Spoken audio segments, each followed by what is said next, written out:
Hey everybody, coming at you from a really vulnerable place, but really grateful to be sharing this opportunity with you, this healing that I'm going through. So it's very helpful to me, and hopefully it'll be very helpful to you.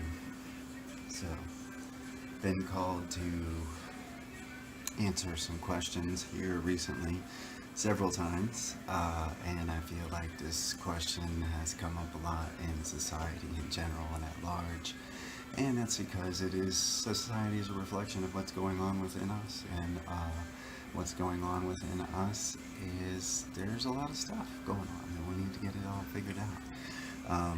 So before I begin, I am just going to go ahead and start with a little prayer, just because that's going to help me get into a good space and get this stay in the right mindset. So just remember that it's okay to pray. Ask for guidance and support. And take time to do it.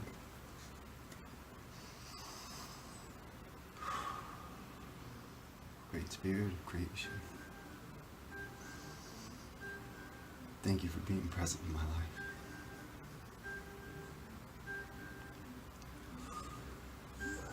Please guide and protect my words, my presence. Help me be a vessel to do your great works and activate healing and divinity within every cell of my being, and create a better world for every living thing.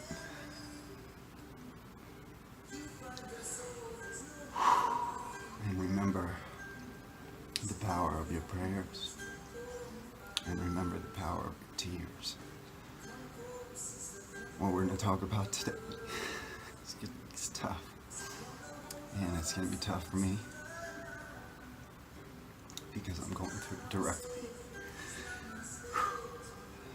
Fortunately, it's just a fraction of what's really going on and what people are really doing to each other, and patterns that are really perpetuated. It's very exciting for a sensitive individual.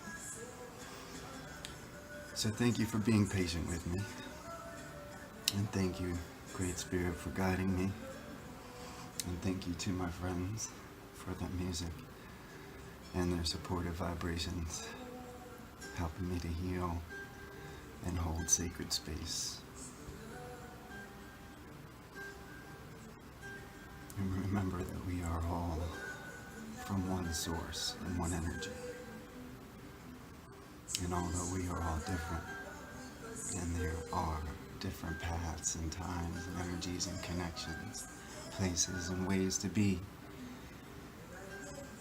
the truth is, in the end, as my friend Sam has sung here, you are both the rich man walking by and the beggar on the street.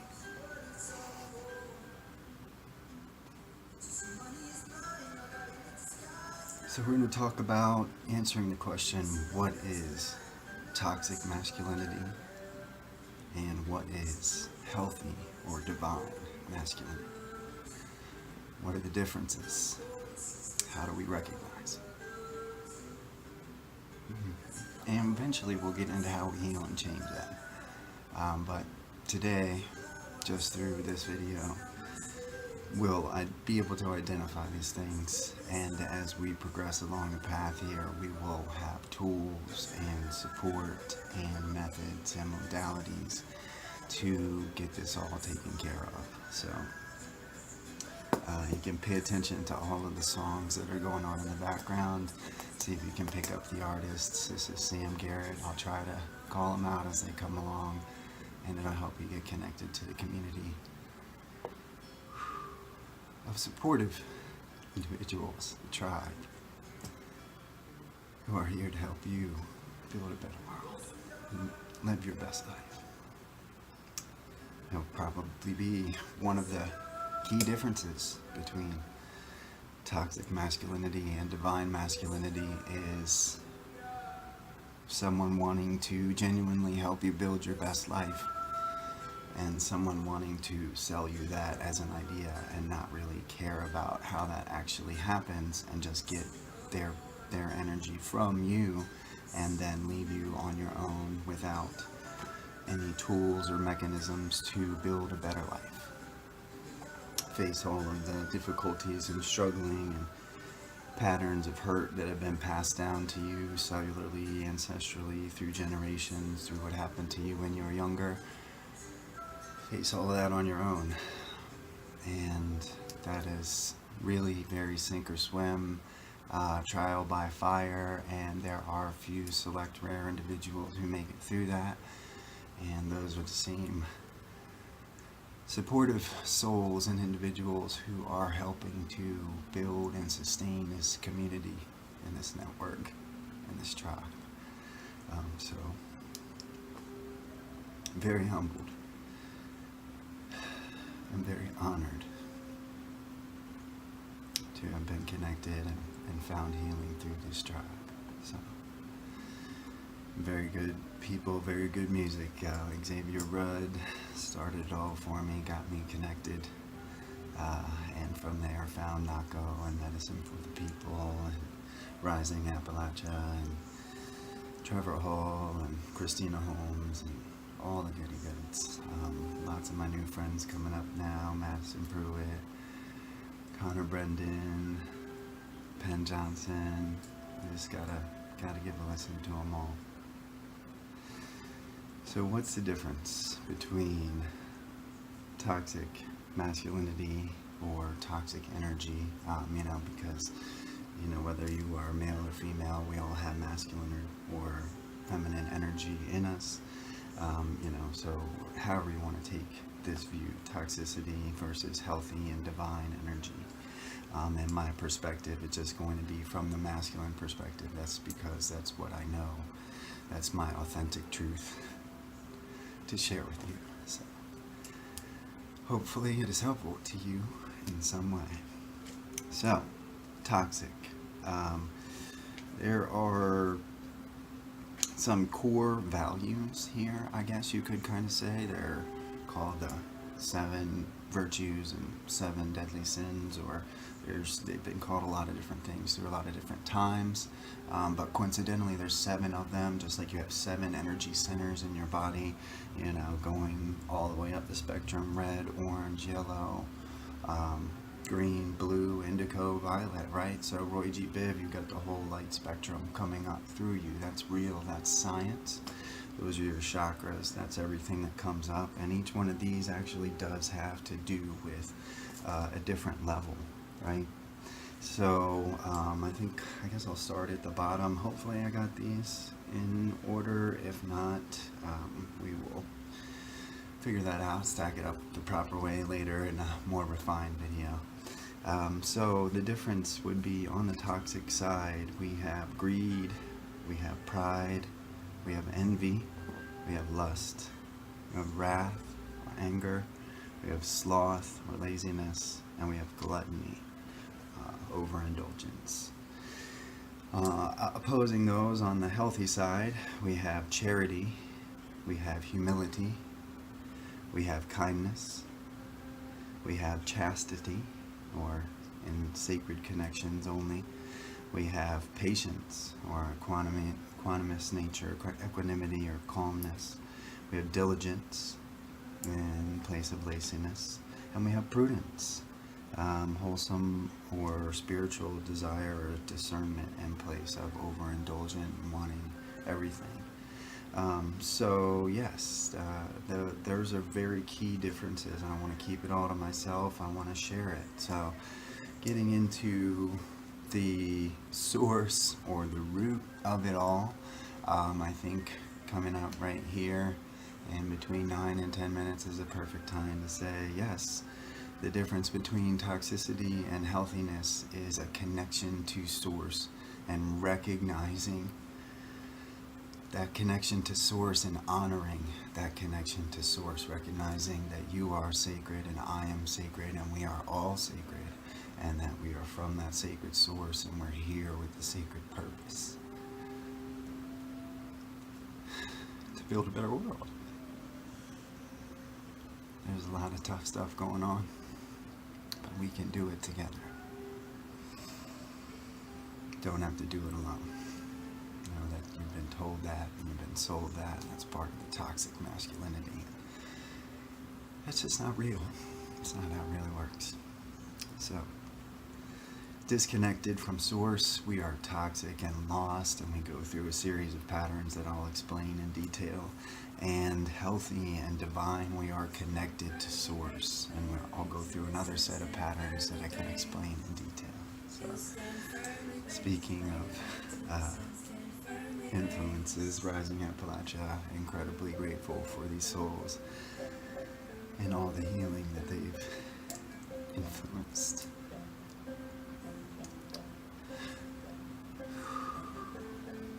In my life. And those who are important to me.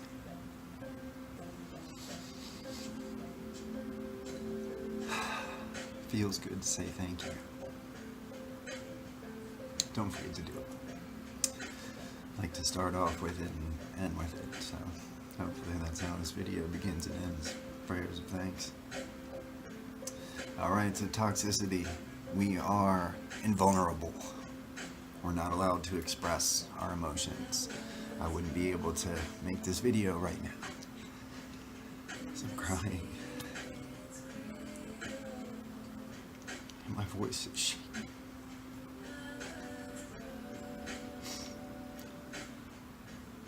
Because I'm really feeling the effects of toxic masculinity on my life.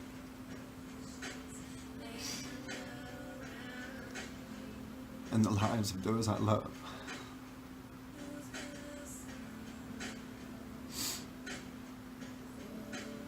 And if there's anything healthy masculinity taught me,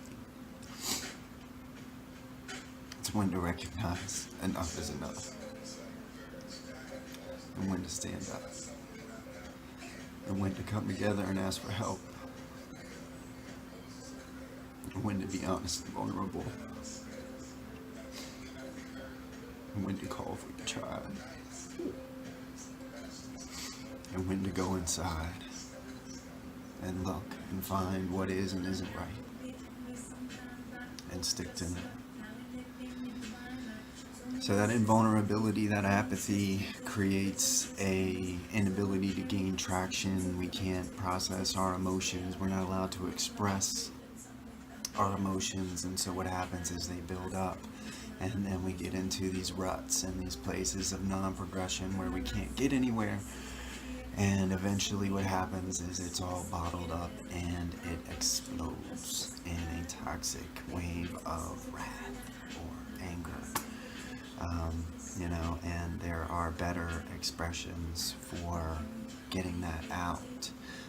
We allow ourselves to be vulnerable. We allow ourselves to express our emotions. Like, hey, I feel sad when. I feel happy when. I appreciate when you do these things. I love these things. These things make me uncomfortable. When we talk about how we feel, we don't bottle it all up to the point where it becomes cesspool of toxic, unaddressed emotions, right? We allow that expression to come out. I think Matthew Silver comes to mind here, and he says love is like a fart. It's like if you hold it in, any emotion, if you hold it in, if you hold in your expression of your emotion too long, it's like holding in a fart. And yes, it may be unpleasant for everyone around you, but the truth is if you hold that in, it's very unhealthy for you and far more unpleasant for you. And when we hold in our love and we hold in our expressions of emotion, what happens is that creates toxicity. And that builds up. It's actually more like that. Instead of not farting, it's more like not pooping, right? So that'd be really bad, right? Imagine if you can't poop for several days or 5 days or 10 days, like you start to get really irritable and stuff goes really crazy, right? So you can understand what toxicity is from a physical standpoint, and then how that makes you feel physically and emotionally when toxicity builds up in your life. It's like, I did not get to release this toxicity from my body, from my emotional body, from my spiritual body, from my mental body, from my physical body. And because I didn't get to release this toxicity, eventually what happens, it just like if you've been holding your boob too long, eventually just something clicks and there's a trigger and there's a snap, and it doesn't matter where you are. If you'd be in the middle of a room full of crowded people and you're gonna poop right there. It's very embarrassing, smells bad, everybody's gonna be like, oh my god. But that's what happens with an emotional unload. That's what happens with toxic emotional breakdown.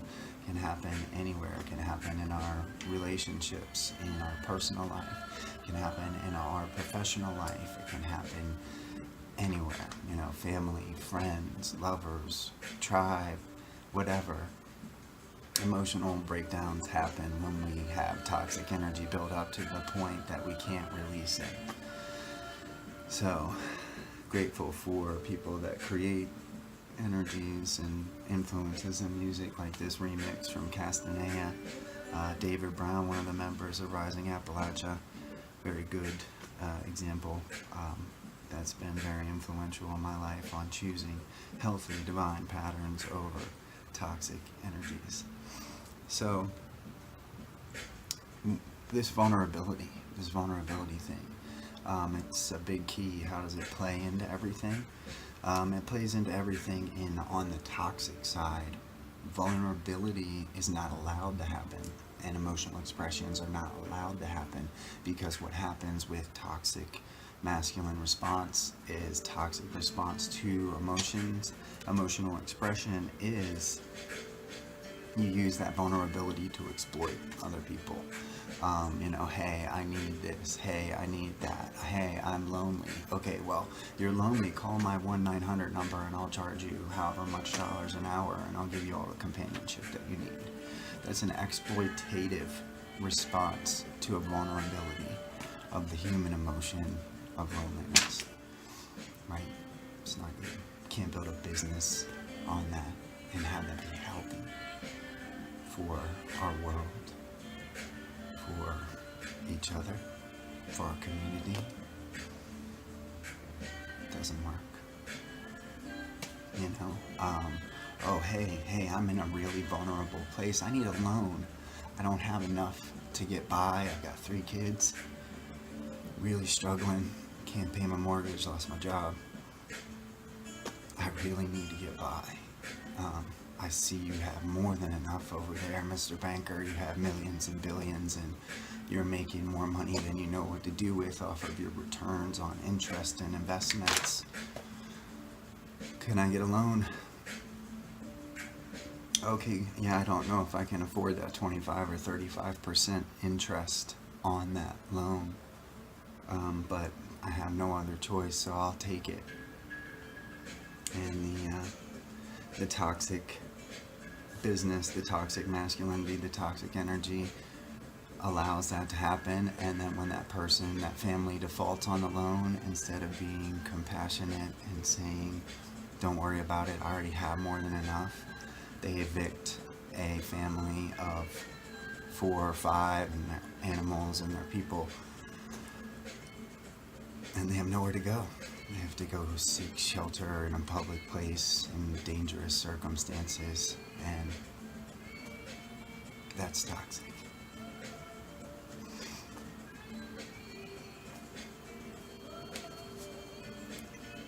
So what's the answer? What's the answer to that? Fortunately, there is an answer to that we can all shift to. And I would really like to encourage us to shift to that. And that is, when we see someone in a vulnerable state, instead of exploiting that vulnerability, we use that vulnerability as an opportunity to compassionately connect, to honor them, to support them as a sacred being from the same sacred source in another sacred container, and say, hey, you are another me. And I am sacred. And you are sacred. We are sacred. Let's make each other better. Let's use this opportunity to build a better world. Hey, you're vulnerable here. You're lonely here. You need companionship here. I will show up for you. I will help connect you to companions. We will be companions, and we will go and find other companions until you are lonely no more. Oh, you need a loan? You need a loan? What happened? Tell me what happened. Oh, unfair circumstances at work. You reported some unfair things. Stuff happened. You know, hey, you got let go. Opportunities aren't there anymore. Company shut down. Competition was better. Whatever happened. Unfair circumstances. Can't control it. That's why you're out. Don't have enough to cover all the mouths you have to feed. Circumstances are difficult. I understand.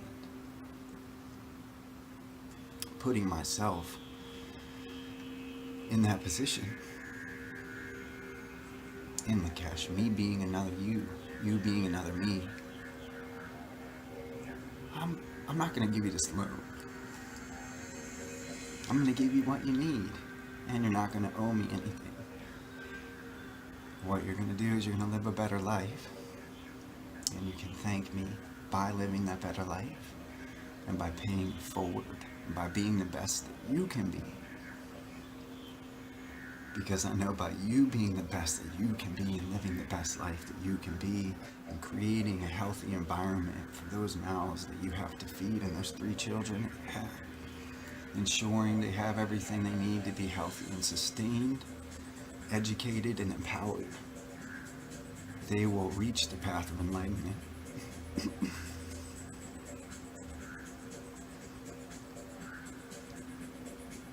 And create a better world for me and you and everybody.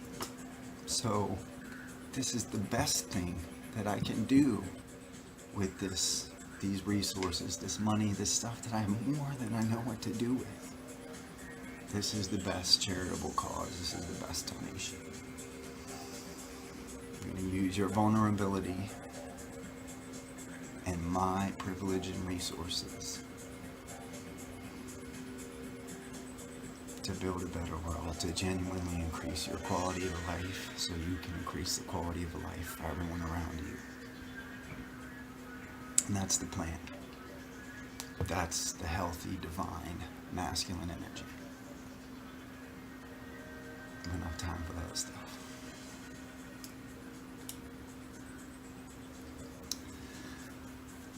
So, getting back into those characteristics and those core values. On the toxic side, the toxic is going to take more than is needed and waste that excess. Take more than is necessary and build it all up and hold it all off, and then just have it go to waste. And by waste, it's rotting or not available to those who need it and could use it to create a better life and sustenance for themselves, so that in time they could build a better world for everyone else, including the toxic one who is taking more than needed and wasting it by withholding it or letting it rot.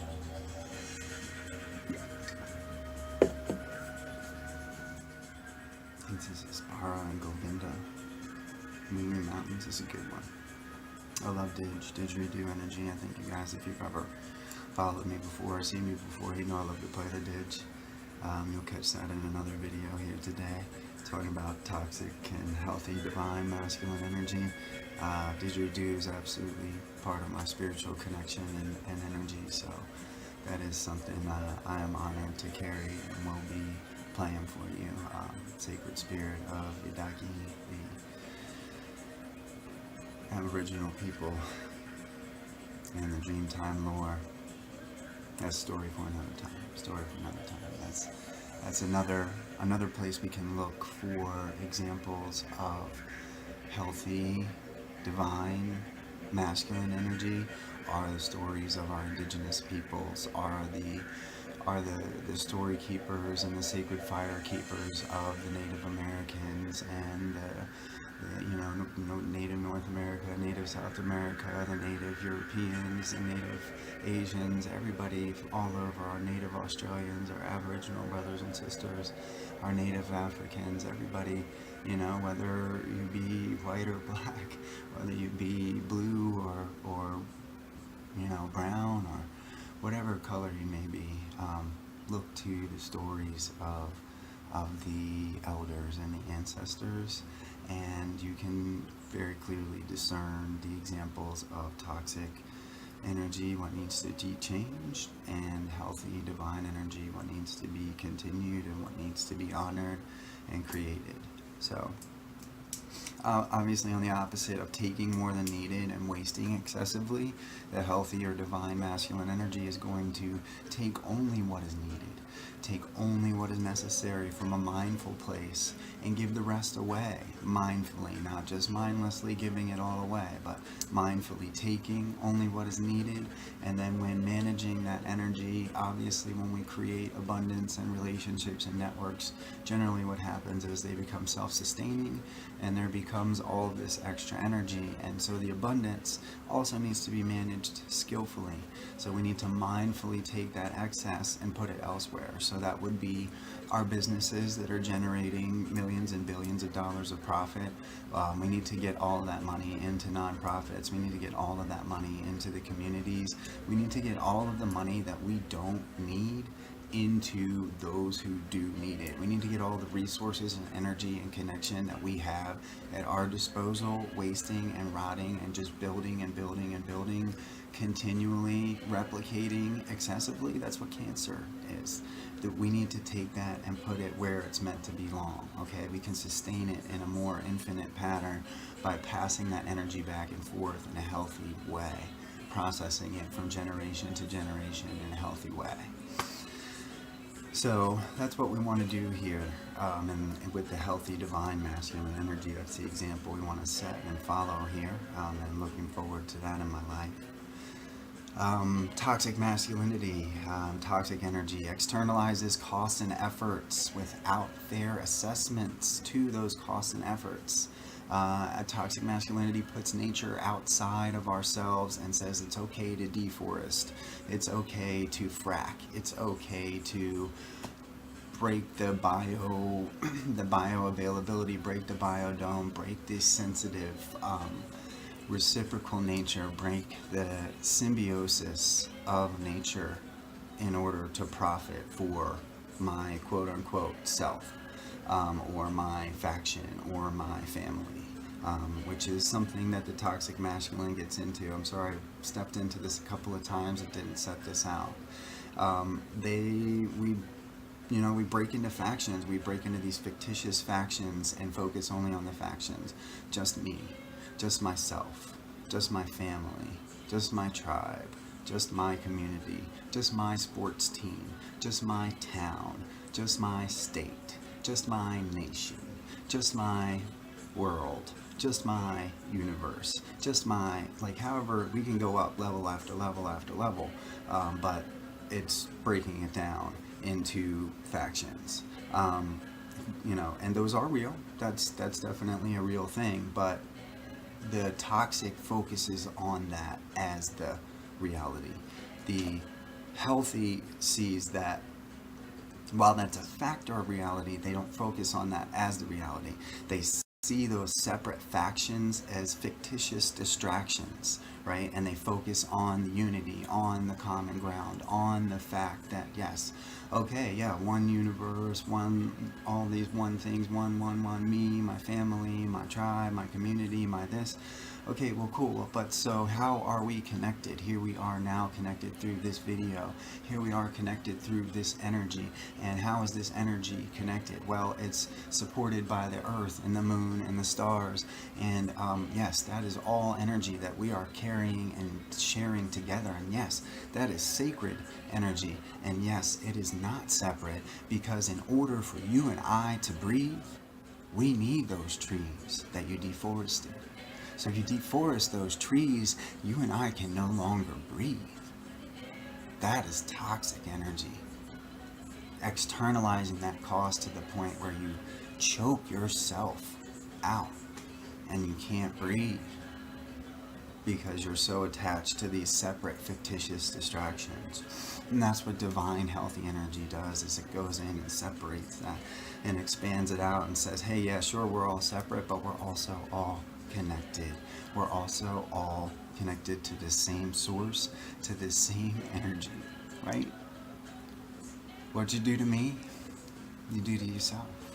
What I do to you, I do to myself. What we do to each other, we're doing to our higher selves. What we do to nature, we do to us.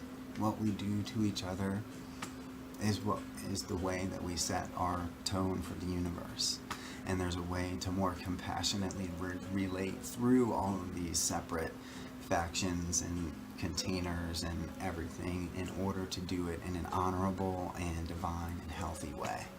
And that's what the divine, healthy, masculine energy does, is identifies these ways and documents them and shares them with everyone. So whether it be through whatever necessary exchange, there's always an offering, there's always a reciprocally beneficial exchange. That's the nature of creation, that's the nature of universe, of abundance. I give to you, you give to me, I create abundantly, and then my excess, mindful, beautiful energy is then transferred to you in exchange for your excess, beautiful, mindful energy. And that is the exchange of the divine, healthy, non-toxic masculine energy.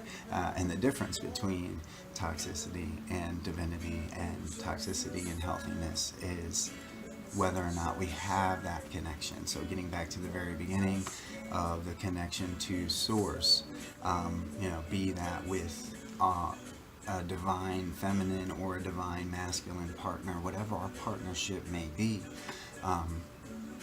as long as it's healthy, as long as it's happy, as long as we honor each other, that's what we need. We need that divine, sacred connection where we connect one another and remind one another of source and of our sacred nature and how to support one another through anything.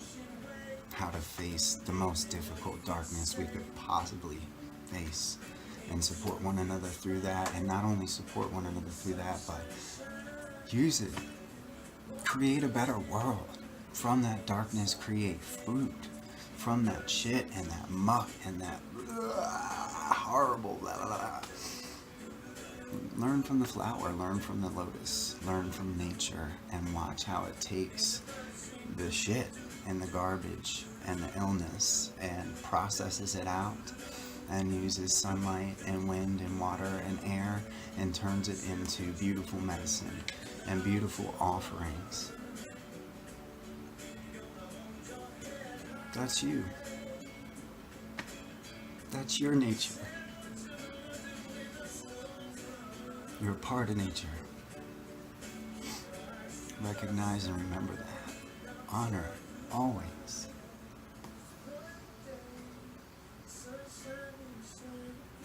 Consider all parts of the equation. Consider all parts of the exchange without externalizing costs. Or if you do have to externalize cost, in the case of, I need this medicine from this plant, make sure that there is a fair communication and assessment. This plant wants you to take only so much, so it's sustainable, and you should leave an offering of tobacco so the plant is able to recover spiritually, physically, emotionally. The plant is able to recover its own bodies, and your exchange is healthy and fair.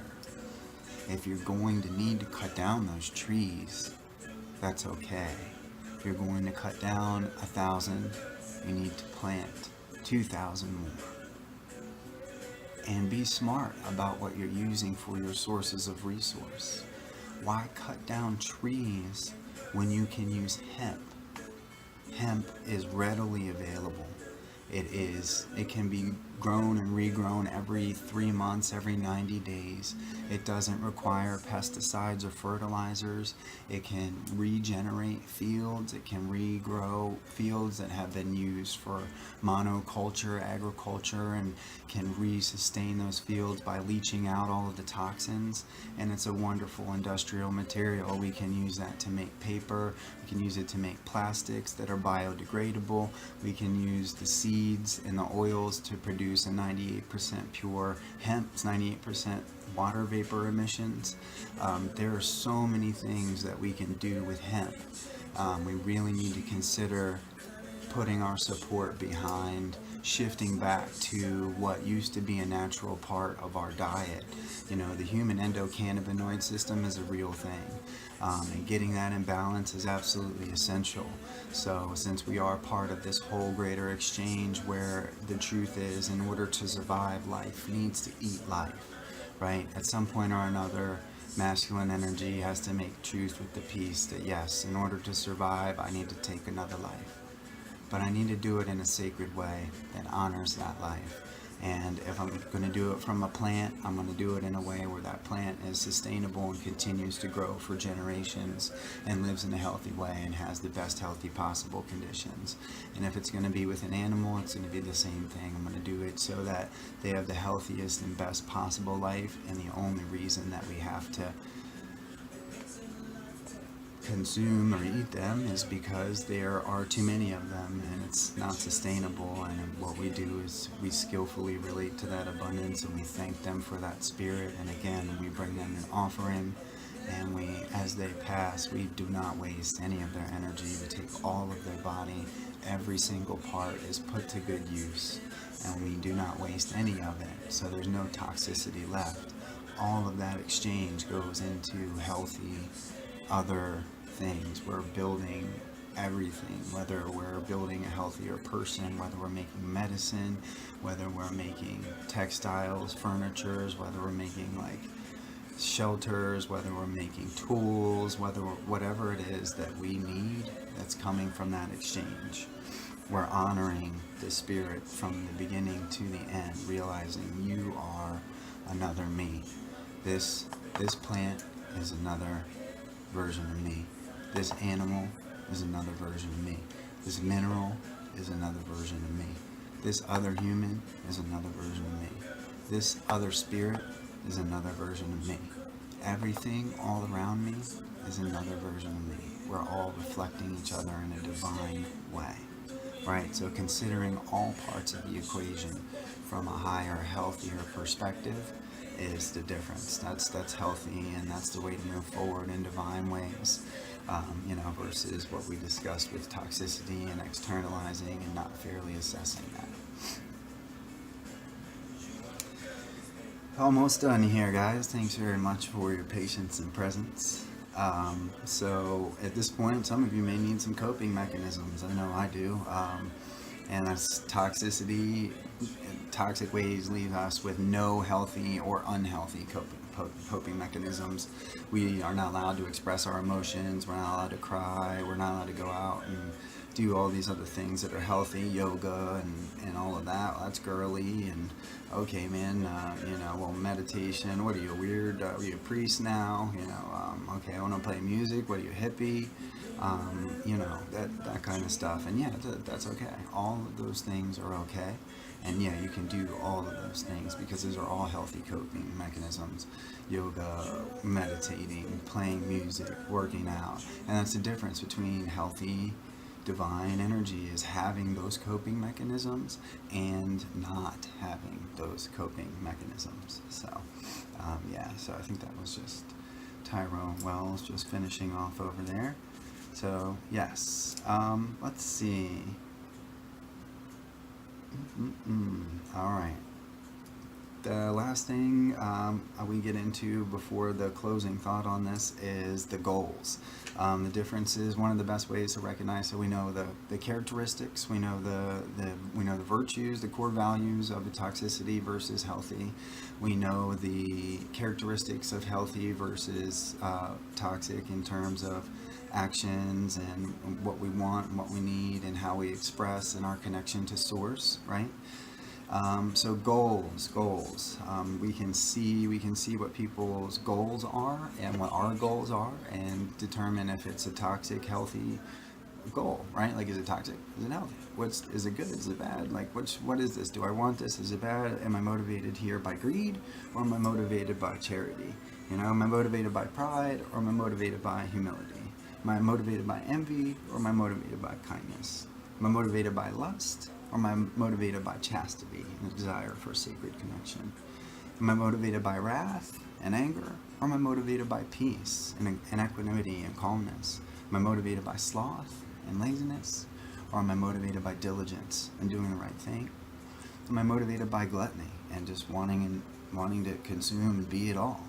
Or am I motivated by prudence and being mindful and discerning and wholesome with my selections of what I take into myself, and what musical influences I listen to, and what television programs I consume, and if I eat organic food or not, what I choose to consume, whether I determine if that food was raised in an ethical fashion, and if that's something important to me, and whether I recognize and use the dollars that I spend as my real voting voice, and say, yes, I will pay a few dollars more to pay for this actual extra, to make sure that this is sustainable and organic, and that we're all doing the right thing here on Earth.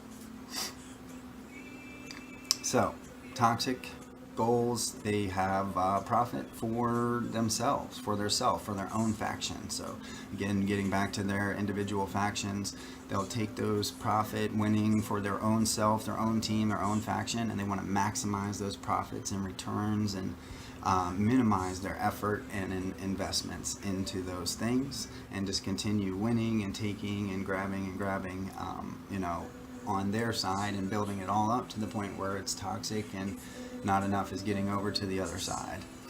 And then they will blame others for that, for perpetuating painful patterns and painful traumas. So like generational stuff that's passed down, anger and hatred and violence, and just stuff that's not fair, that's been done by a man to a woman, woman to a man, man to another man, woman to another woman, by one being to another being, all of that unfair, unhealthy energy perpetuates through a toxic person, instead of being transmuted, which is the divine healthy response. The divine healthy masculine energy is to transmute these painful traumatic patterns. We sit and we take ownership of the situation and hold space to process and identify what we can help heal with the painful traumatic patterns, and offer solutions when and where we can, and then just hold space for others to find their way,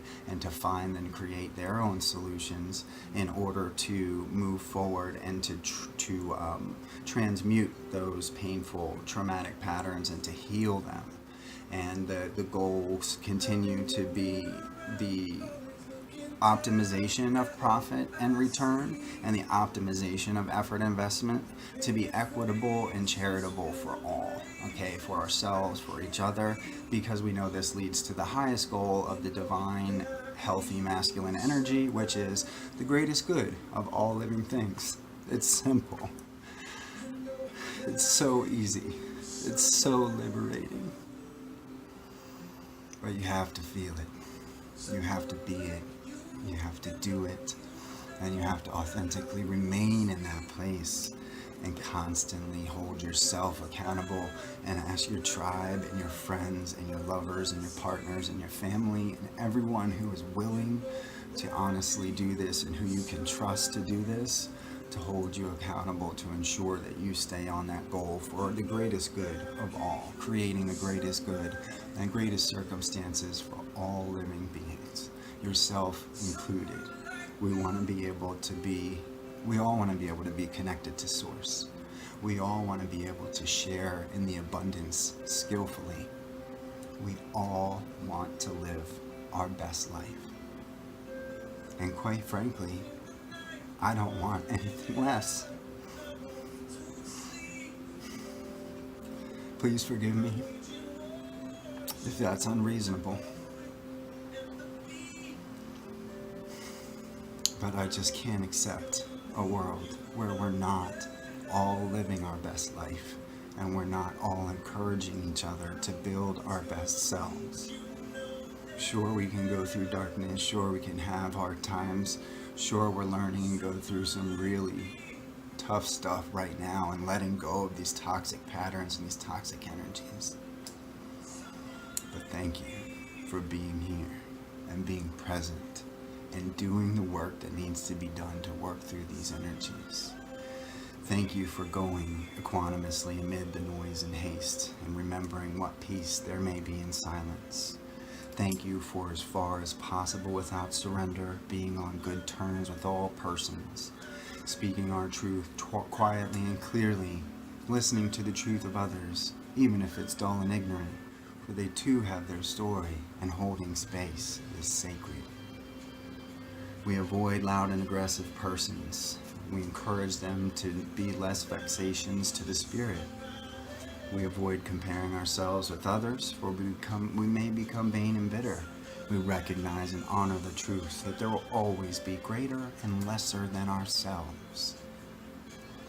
We enjoy our achievements as well as our plans. We keep interested in our career, however humble that may be. We remain cautious, for the world is full of trickery and deceit. Yet we let this not blind us to what virtue there is. Many strive for high ideals, and everywhere life is full of heroism. Be yourself, especially do not feign affection. Neither be cynical about love, for in the face of all aridity and disenchantment, it is perennial as the grass. So saying to the toxic energy from the divine energy, be yourself, don't be fake, be real. Be authentic, be vulnerable, and don't be cynical about love. You know you want it. We all do, and that's okay. That's a healthy, wholesome desire. I'm glad that you desire love and sacred connection. And remember, when it's dry and things are awful and stuff is terrible, love will be there, and it will nourish you, and it will heal you. Like these sweet, sweet voices and their new music. Thank you, Rising Appalachian. Take kindly to the counsel of years, gracefully surrendering the things of youth, like toxicity. Toxic masculinity is a young thing, and we're letting it go. We're growing into the maturity of the healthy, divine masculine. We're going to nurture strength and vitality of spirit to comfort ourselves in sudden misfortune. And we will not distress ourselves with worry and imaginings, for we know many fears are born of fatigue and loneliness. We will let that all go. We will develop a wholesome discipline, healthy coping mechanisms, healthy disciplines, healthy offerings. And beyond those wholesome, healthy disciplines and offerings, we will be gentle with ourselves, recognizing that we are no less than the trees and the stars. We are just as sacred, and we have a right to be here. And we will be at peace with God, whatever we conceive him or her to be. And whatever our aspirations or dreams may be in the noisy confusion of life, may we keep peace with our soul and be satisfied with where we are here and now.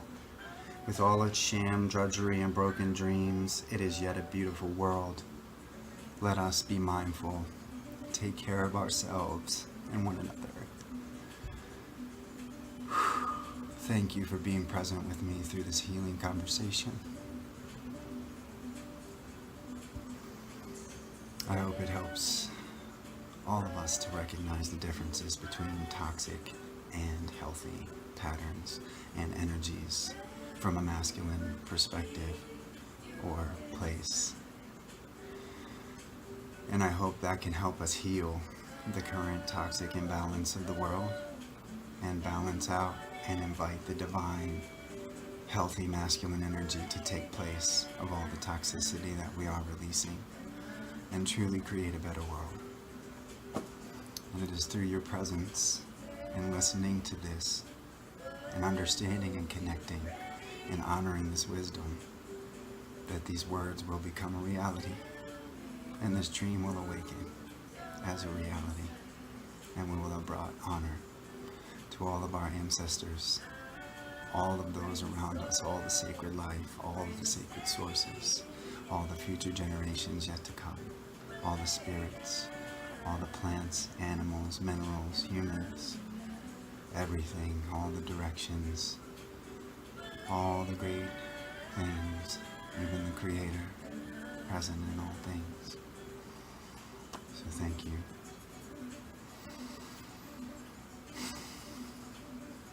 And peace and honor be with us all as we journey from toxicity to healthiness. Bless all beings. May we all be happy, healthy, and free. Thank you, Great Spirit, for your presence and for guiding my words. May this message be a vessel and help create a better world. Thank you.